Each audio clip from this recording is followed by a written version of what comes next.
Ini udah ke-record belum ya? Kayaknya udah deh. Udah kayaknya. Oke, jadi di sini saya, Aulia, sebagai moderator. Formal banget ya, nggak usah formal-formal kok. Ini bakal wawancarai, siapa namanya? Boleh perkenalan diri dulu, Kak?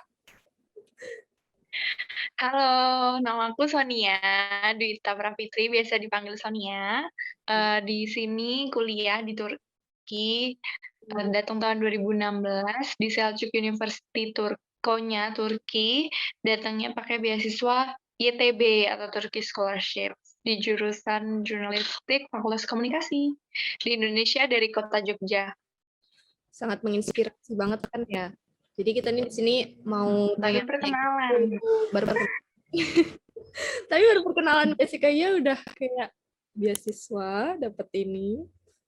Kita mau kayak tanya basic-basic aja sih, kayak pengalamannya Kak Sonia selama kuliah di Turki. Suaraku kedengeran jelas kan ya?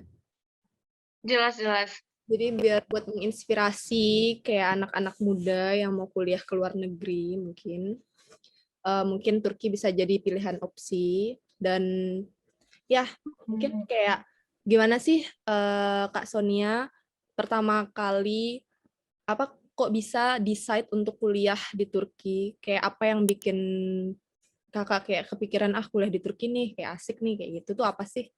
Mungkin bisa diceritain kayak ke kita. Hmm, jadi kalau misalnya untuk sendiri secara spesifik emang nggak terlalu, maksudnya dulu nggak terlalu yang kayak pengen Turki gitu, nggak. Tapi emang karena dapet beasiswa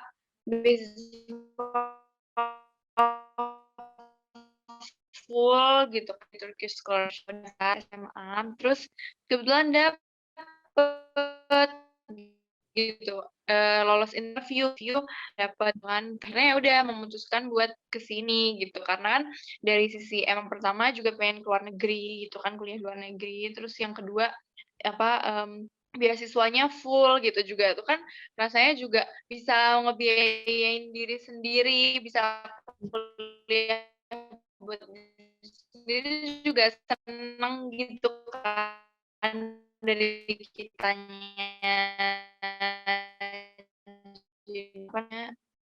Makanya akhirnya memutuskan buat ke sini gitu. Dari jurusannya juga emang suka gitu, jadi akhirnya ke sini gitu. Tapi sebelum memutuskan kuliah ke Turki gitu, kayak siapa yang menginspirasi Kak? Maksudnya kok bisa kepikiran, oh aku daftar nih ke YTB kayak gitu. Proses-prosesnya tuh gimana tuh? Kayak dari Hmm, awalnya apa ada ya peluang kah yang kalau ke YTB atau Kalau misalnya secara non teknis gitu, misalnya kayak pengennya ke sini, dulu gimana, itu emang kalau dari kecil emang udah pengen ke luar negeri ya, pengen kuliah di luar negeri lah lebih tepatnya gitu.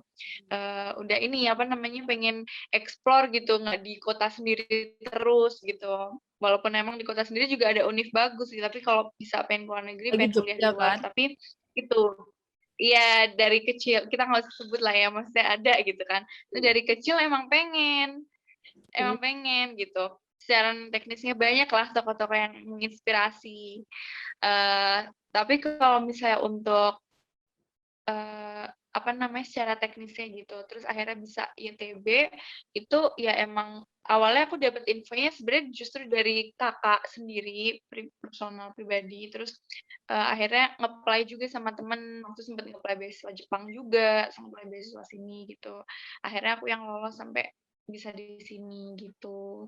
Jadi kakak dapet info dari temennya juga yang udah sempet ada ke sini kayak gitu. Jadi bukan dari sekolah sih, ya personal aja dapet infonya. Terus secara teknisnya akhirnya ngisi-ngisi berkas lewat online.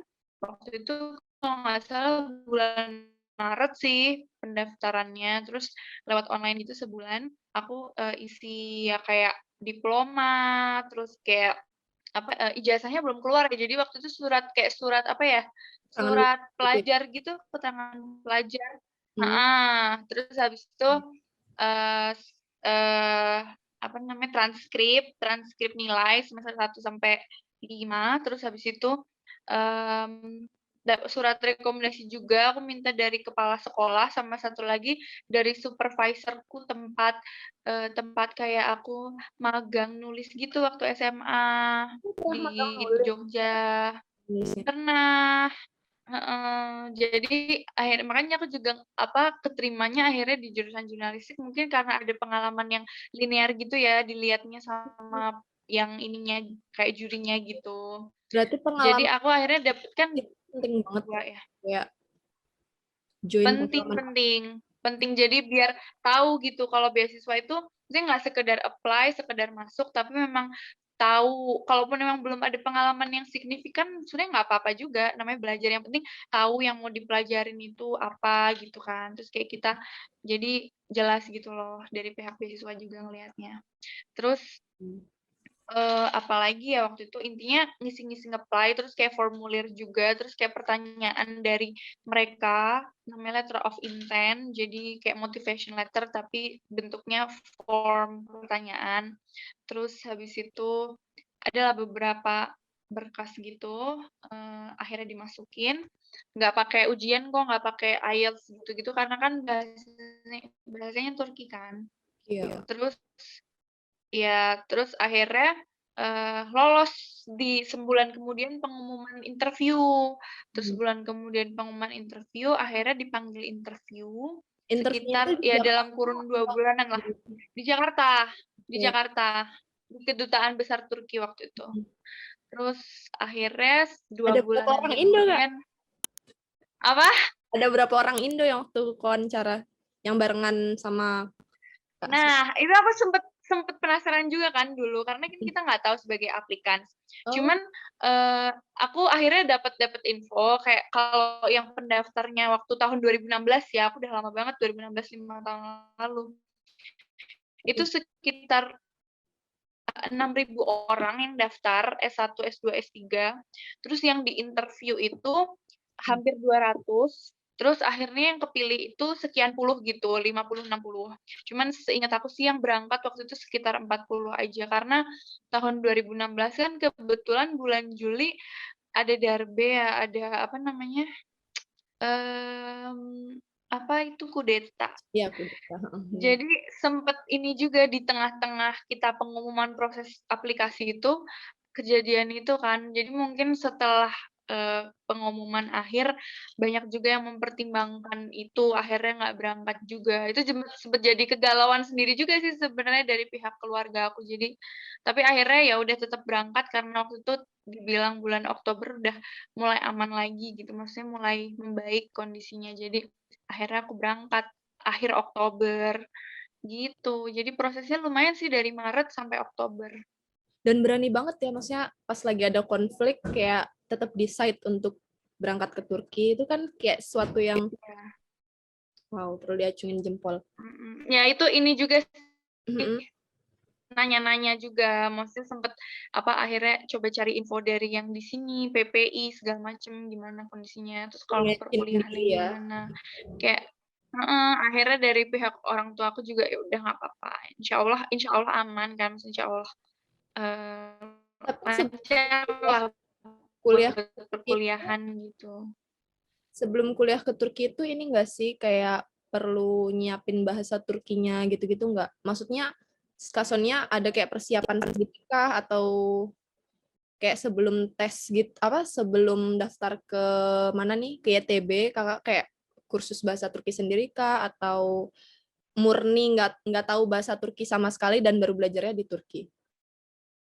Murni nggak tahu sama sekali. Kalau dengar-dengar tentang Turki emang udah sering dengar gitu kan, tapi kalau untuk bahasanya nggak pernah belajar sama sekali. Jadi semua dari nol dari di sini gitu. Dari di sini itu kan akhirnya dapat fasilitas dari YTB, pemberi scholarship-nya itu untuk 1 tahun, belajar bahasa Turki gitu. Ya sekitar 10 bulan lah, 9 bulan, 10 bulan.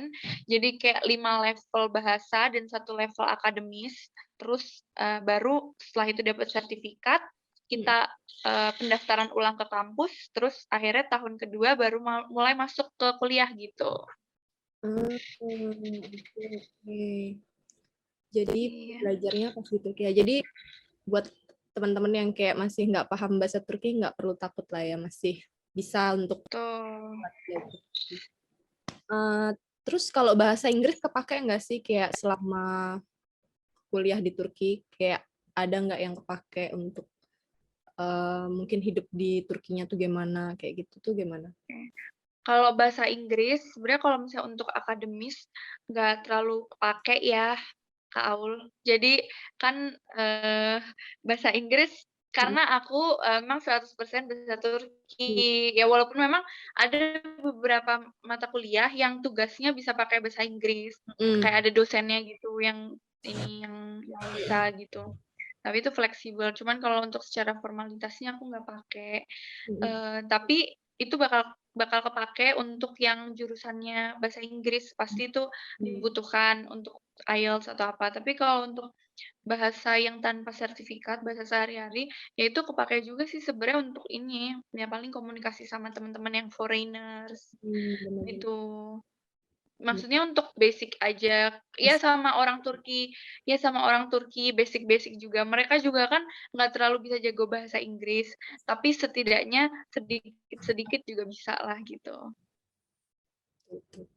Terus apa ya, kayak ini dong ceritain, maksudnya waktu SMA tuh Kak Sonia tuh aktif di apa aja, kayak organisasi apa, terus apa aja yang kira-kira kayak perlu dipelajarin gitu loh untuk persiapan kuliah. Misalnya kalau ada yang pengen keluar negeri, kira-kira apa nih, aku harus ikut organisasi apa nih, atau aku ikut kursus apa Mmm, nih, atau harus nambah skills apa nih. Maksudnya Kak Sonia udah berpengalaman nih, jadi biar buat orang-orang yang mhm. belum tahu nih, buat kedepannya dia udah mempersiapkan itu juga gitu loh, berdasarkan pengalaman yang udah Kak Sonia alami. Apa tuh? Mmm, oke. Jadi kalau untuk waktu masa SMA, Mm-mm. emang, aku sebenarnya nggak terlalu tahu gitu, karena aku juga walaupun udah 5 tahun di sini, aku sebenarnya nggak terlalu tahu dari pihak pemberi beasiswa YTB, maksudnya khusus YTB, juga semua pemberi beasiswa itu sebenarnya apa yang mereka lihat gitu, khususnya YTB. Tapi kalau dari menurut aku pribadi, kayak riset-riset pribadi gitulah, secara ngelihat aku dan teman-teman sendiri mengevaluasi yang keterima itu sendiri gimana, memang pengalaman itu penting gitu. Jadi nggak hanya nilai akademik gitu. Oke, pertama nilai akademik ya, itu memang harus di atas KKM gitu, nggak harus, excellent, tapi emang seenggaknya, bisa bagus gitu, memenuhi bisa bersaing gitu. Nah, kalau untuk pengalaman itu juga penting, kayak misalnya organisasi, terus juga, pengalaman-pengalaman yang mungkin linear di bidang yang kita minatin, yang kita mau kuliah gitu. Kita punya pengalaman yang kita minatin, entah itu di dalam sekolah atau di luar sekolah. Yang linear gitu sama apa yang mau kita pelajarin itu juga penting sebenarnya. Jadi di situ bisa menunjukkan kalau, kita itu nggak cuman diam, ngikut kelas aja, tapi juga ada skill-skill yang kita emang ingin kembangkan dari diri kita gitu. Dan itu kan dari organisasi kan itu pasti belajar kan skill-skill yang soft skill gitu, nggak cuman hard skill gitu. Jadi itu juga penting gitu. Ya bisa dari dalam sekolah, bisa dari luar sekolah, mungkin ikut volunteering, itu juga bagus. Berarti volunteer itu penting kan ya? Kayak Penting. kan soalnya tuh ada beberapa orang yang berpendapat, ih ngapain sih organisasi, nggak ini nggak nambah apa-apa, atau ngapain sih Mhm. volunteering, ngabisin waktu aja, nggak dapet apa, Ya, istilahnya kasarnya kayak nggak dapet uang juga, cuman ngabisin waktu. Padahal sebenarnya itu ya, penting kan ya? sebenarnya itu penting karena itu kan mengasah skill kita juga kan buat bisa lebih bertanggung jawab misalnya terhadap tugas-tugas kita, terus mengasah interpersonal skill kita terhadap orang lain ketika kita bekerja di sebuah komunitas atau organisasi. Ya intinya kayak gitu sih menurut aku. Jadi ya emang emang mungkin nggak secara nyata gitu menghasilkan, oke saat ini dapat sesuatu, tapi itu emang sebuah proses gitu. Dan kalau misalnya emang mau dapat beasiswa ya itu memang pentingnya di situ juga, karena kan pemberi beasiswa pasti melihat itu kan, dan buktinya ya dari keterlibatan kita itu, gitu. Oke. Terus ini nih aku Mhm. juga pengen tahu gimana sih kayak rasanya waktu pertama kali datang ke Turki, kayak kebahagiaannya tuh kayak gimana sih? Dideskripsiin coba. Kayak, seneng banget. Kayak gimana? Aduh, Coba sambil nginget-nginget kan ya nostalgia. dulu seneng banget. Kalau sekarang kan udah 5 tahun ya, jadi rasanya juga Turki udah kayak rumah kedua, udah santai gitu semuanya. Cuman kalau misalnya dulu yang awal-awal tahun pertama, apalagi kan Tomer itu yang kelas bahasa. Jadi emang masih belum banyak tugas. Senin sampai Jumat masuk, oke dari pagi sampai siang atau siang sampai sore, terus nggak banyak tugas. Jadi kayak masih seru gitu. Jadi sering jalan-jalan. Terus ya waktu pertama datang ya seneng banget kan karena ke baru pertama banget kayak keluar negeri sejauh ini, terus, waktu itu juga langsung ada musim gugur pertama lihat, habis itu baru 2 bulan langsung musim winter, jadi kayak seru gitu Kayak beda rasanya. banget Seneng gitu ya. sih, apalagi waktu itu masih nah apalagi kayak masih remaja gitu kan, masih kita seneng-senengnya nge-explore diri, terus masih energi kita juga masih yang excited sama semua, jadi seneng sih di usia-usia segitu. Jadi menurut aku emang di usia-usia sekitaran 20 ini emang jangan disia-siain buat yang nggak baik, maksudnya ya dibanyak-banyakin buat explore diri, kalau ada kesempatan tuh bagus gitu loh untuk kita bisa explore diri, salah satunya kuliah ke luar negeri gitu. Hmm. Terus kalau temen-temennya tuh kayak kan Kak Sunen temennya banyak kan, berarti kan nggak cuman dari Indonesia aja dong. Kayak apa sih ada kayak pengalaman Iya. sama teman-teman foreigner gitu? Kayak apa ya? Gimana lah pokoknya ceritain terkait pertemanan kakak selama di Turki itu gimana sih? Kalau di Turki ya, maksudnya, kayak kehidupan di luar kuliah gitu ya, maksudnya kehidupan iya, iya pasti itu pertama ya, kita ya pasti ada suka dukanya, kita ngomongin dulu pahit-pahitnya. Nggak gampang memang untuk bisa berteman, maksudnya di luar negeri itu, kita tuh bakal ketemu sama temen-temen yang beda budaya, beda bahasa, bahkan mungkin beda usia juga dan jenjang perkuliahan gitu kan. Terus kayak ya intinya, kayak multicultural banget, maksudnya kita di Indonesia aja dengan teman-teman yang beda kota itu nggak mudah gitu kan. Itu juga perlu adaptasi, apalagi ini beda negara loh gitu, latar belakangnya beda, jadi itu nggak mudah gitu. Tapi justru serunya karena saling bisa mengerti gitu kan, saling oke, kita sama berjuang gitu di sini, dia dari negaranya, kita dari jadi kita akhirnya ketemu di situ gitu untuk bisa deket sama teman-teman itu gitu. Jadi ya sangat ini sih multicultural, tapi itu bisa membuka perspektif kita, misalnya membuka kita jadi lebih open minded juga, keluar dari zona nyaman gitu kan, temennya jadi lebih banyak, "Oh gini ya rasanya kalau ketemenan sama orang Hmm. asing," gitu, bahkan temen deket gitu, terus ya nggak cuma orang Indonesia aja gitu, dan itu menurut aku membawa banyak pengalaman dan pelajaran sih gitu buat kita ke depan gitu, nggak dalam segala aspek. Tuh kan, berarti manfaatnya banyak ya kuliah di luar negeri ya. Banyak Tuh. banyak. Nah, boleh dong berarti kasih kayak tips sama trik gitu buat kayak biar dapat beasiswa ke Turki kah? Atau nggak harus dapat beasiswa sih, at least kayak tips and trik kuliah di luar negeri itu gimana sih? Kayak nggak harus yang basic thing yang mungkin Kak Sonia udah pernah alamin yang mungkin nggak ada di artikel-artikel atau kayak nggak ada yang pernah nyaranin itu. Jadi kayak biar orang-orang yang mungkin ada kayak rasa pengen kuliah luar negeri tuh, oh oke, berarti aku harus kayak gini nih. Aku harus misalnya mungkin kayak entah persiapan, kayak mungkin aku harus misalnya akademiknya lebih bagus, atau mungkin bahasa Inggrisku lebih diperbaikin, atau mungkin aku harus belajar Mhm, beberapa soft skills yang kayak kelihatannya nggak perlu, padahal sebenarnya soft skills itu perlu, kayak gitu-gitu. Coba, boleh oke. di-share. Menurut aku, pertama itu harus percaya diri tips and triknya, karena sering banget aku tuh dengar, "Kak, aku pengen, tapi aku masih kayak gini, aku bisa nggak ya?" Tapi aku jadi intinya masih banyak excuse, masih banyak alasan, tentang dirinya sendiri yang kayak istilahnya meragukan diri gitu loh, pesimis. Padahal menurut aku kuncinya satu, itu percaya diri. Karena percaya diri sama kemampuan diri gitu, percaya diri kalau kamu pasti bisa.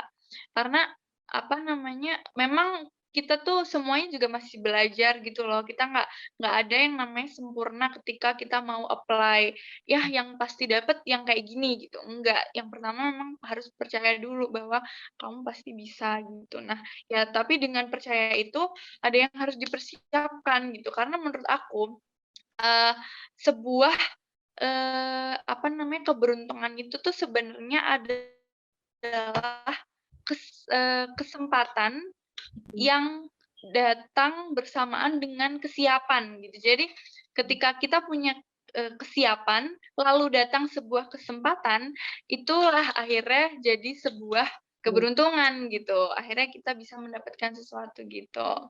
Jadi, makanya persiapkan diri semaksimal yang kita bisa, tapi jangan memaksakan gitu, semaksimal yang kamu bisa, motivasi dirinya ditinggikan gitu dari sisi akademis dan non-akademis, terus, itu, misalnya perbanyak volunteer gitu kan, perbanyak kegiatan juga yang lain, fokus aja tapi gitu, maksudnya nggak usah terlalu over juga sih menurut aku, fokus sama yang disuka gitu. Jadi akhirnya bisa maksimal di situ, terus ya udah carilah kesempatan-kesempatan yang nanti bisa bertemu dengan kesiapan kamu itu gitu. Jadi akhirnya kamu pasti bisa kalau udah kayak gitu.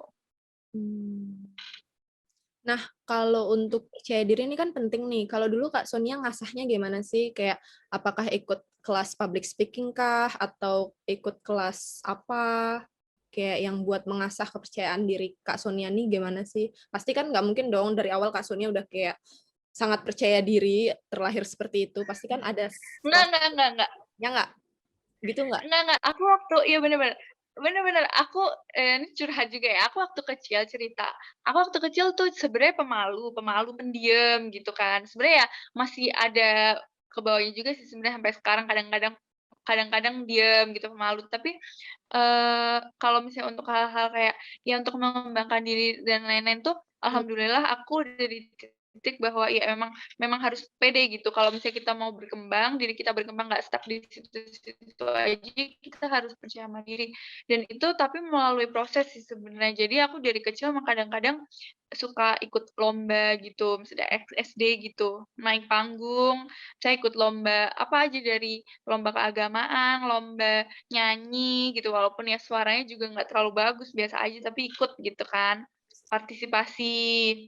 Kayak gitu. Jadi, itu akhirnya aku terasa sih sebenarnya. Tapi dulu waktu TK aku inget banget kalau aku ikutan lomba itu aku malu-malu masih. Tapi makin lama ketika akhirnya mulai dari panggung itu, akhirnya jadi lumayan pede gitu, lumayan kayak, "Oh aku juga bisa kok," gitu. Jadi nggak insecure gitu loh ngelihat temen yang lain, kayak gitu. Itu sih, kalau itu sih, itu alhamdulillahnya kontribusi dari orang tua juga ya yang daftarin lomba-lomba gitu, daftarin kegiatan. Nah, kalau dari diri aku sendiri sih yang aku bisa mulai lakukan itu ya ketika aku memilih buat ikut ekskul gitu. Misalnya ikut ekskul ekskul bahasa atau ikut ekskul apa yang akhirnya aku ikutan lomba juga, kayak gitu sih. Itu mulai SMP juga ikut. Jadi menurut aku sih dari lomba-lomba itu sih, mengasah ini ya, kita jadi kayak punya punya rasa percaya kalau kita bisa berkompetisi gitu loh. Hmm. Dan Kakak dulu juga aktif organisasi juga ya waktu SMA. Maksudnya dari situ pun juga membantu. Iya, tapi kalau waktu SMA sebenarnya, aku nggak terlalu seaktif itu ke organisasi, dari sekolah sih. Di sekolah cuman ikut satu ekskul, terus ada kayak event juga yang pernah ikut, tapi lebih banyaknya yang di luar sekolah aku ikutan juga waktu SMA. Kayak gabung kegiatan di luar sekolah gitu. Karena sekarang pun juga banyak gitu loh platform yang kayak buat nyediain apa sih kayak Iya iya benar. buat di luar sekolah, entah itu menambah Iya, skills atau dan misalnya sekarang lagi masa pandemi kan, pandemi terus mungkin di Indonesia juga lagi susah buat kegiatan ini, kegiatan itu. Tapi banyak juga kok platform online misalnya sekarang buat bisa ikut mengasah diri itu juga bisa dimanfaatkan lah menurut aku. Jadi nggak ada kelas. alasan sih untuk kita nggak mau berkembang. Betul sekali. Eh, sama aku Gitu. juga kayak kan yang aku tahu nih ya sekarang Kak Sonia tuh selain kuliah juga ada part time kerja. Nah itu Mhm, kok bisa sih ngatur waktunya gimana? Terus mhm. kendala-kendala selama antara bagi waktu untuk kerja atau part time kerjaan atau kuliah tuh gimana sih kayak gitu tuh?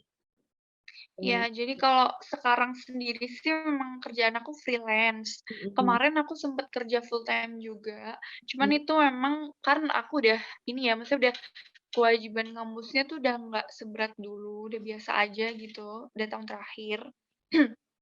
Terus udah terbiasa juga dengan perkuliahan yang ya awalnya nggak gampang ini, tapi udah terbiasa.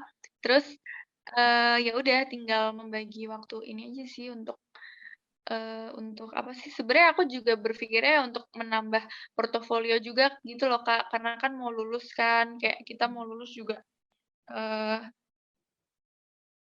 pasti berpikir mau bekerjanya di bidang apa dan lain-lain. Jadi itu penting sih buat portofolio itu gitu, untuk menambah-nambah wawasan dan hard skill gitu. Jadi nggak sekedar lulus dengan gelar aja gitu kan. berarti nggak pernah ada kayak kendala yang kesulitan banget kan untuk bagi waktu antara Kalau kuliah. oh iya, kalau kendala untuk membagi waktu sih, ya pasti ada sih, pasti ada. Kalau misalnya kita lagi capek banget gitu kan dengan kuliah dan lain-lain, terus harus ada tanggung jawab lain, itu pasti ada kendalanya juga. Cuman, alhamdulillah nggak pernah ada kendala yang sangat signifikan gitu. Soalnya emang itu sih menurut aku latihan organisasi misalnya pas dari SMA atau pas di kuliah ini, itu juga, mengasah mengasah skill itu sih, Mmm, mengasah skill-skill yang soft skill dan lain-lain, sehingga kalau misalnya nanti kita udah masuk ke dunia kerja, pasti kan tanggung jawab kita lebih berat kan. bener. Apalagi misalnya nanti kita kerja terus kita S2 atau kita kerja terus kita berkeluarga, itu tanggung jawabnya lebih berat. Nah, menurut aku sih join organisasi tuh bisa bisa itu sih nambahin, Dan apa namanya heeh, itu, skill itu, gitu. Mungkin ya. sangat inspiratif sekali teman-teman. Apalagi ya, kayak tips and trick udah nih, terus, pengalamannya juga udah. Berarti sebenarnya emang kayak kuliah di luar negeri tuh akan kerasa beda banget ya, kayak harus apa, daripada kuliah di Indonesia. Dan nggak Pasti. harus maksudnya untuk mendapatkan pengalaman yang banyak pun nggak harus kuliah di Indonesia aja gitu loh. Maksudnya kan sekarang banyak nih kayak anak-anak muda yang kayak ngejar PTN banget dan pas nggak dapet PTN, Mhm, mereka tuh kayak sedihnya tuh berkelanjutan gitu loh. Padahal sedangkan masih banyak jalan mhm.